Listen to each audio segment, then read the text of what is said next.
Mario has fulfilled many roles in his life as a plumber, carpenter, an athlete, a feline, but today, I want to focus on his time as a healthcare professional and 5 facts that you probably don't know about Dr. Mario, the Tetris-like puzzle hit for the NES. Some of these facts are straight up nuts. Let's get into it. So did you know that the viruses are actually named and have special abilities and their own unique personalities? The yellow virus is called Weird, and he can force others to change their shape or species at will. Weird is a bit of a daydreamer that has an intense love for snacking and is always on the lookout for treasures to add to his collection. Apparently, he's also really forgetful, something that I can totally relate to.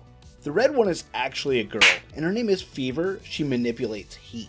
Fever wishes she was more popular, something she would never admit to anyone. She is also notoriously bad at planning things. The blue one is Chill, and is the yin to Fever's yang.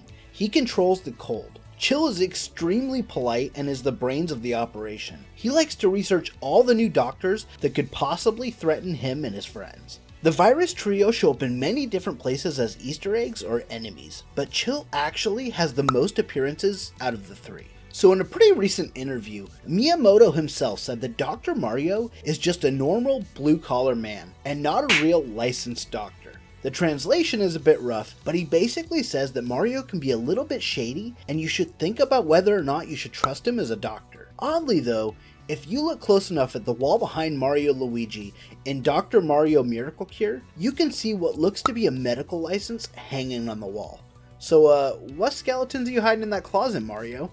Outside of his more obvious appearances, like in the Smash Bros. Games, Dr. Mario also had some harder to find Easter egg appearances. In the old Super Mario World TV show from the 90s, he was mentioned in the episode King Scoopa Troopa, where we find King Koopa has started his own restaurant and the food is addictive but changes the people that eat it into chickens. At the end, Mario looks at the camera and tells the viewers to listen to Dr. Mario and eat some veggies. Eat some vegetables.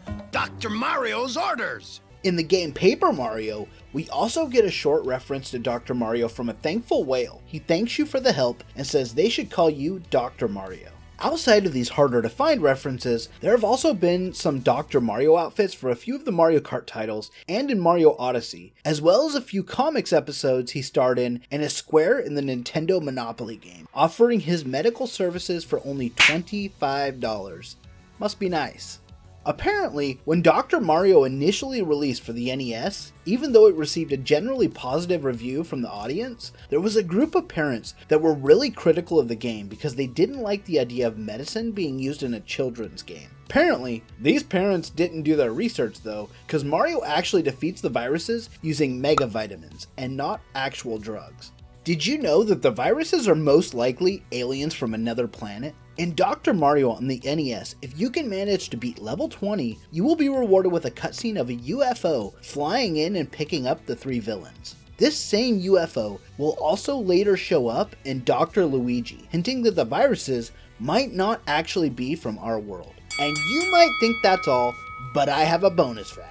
For the most part, the viruses don't actually kill people. However, in Super Paper Mario in the underwear, there is a shade that says he was killed by a multicolored virus. That's dark, but not as dark as some of the facts in this next Mario video, so make sure to check it out. Thanks for watching!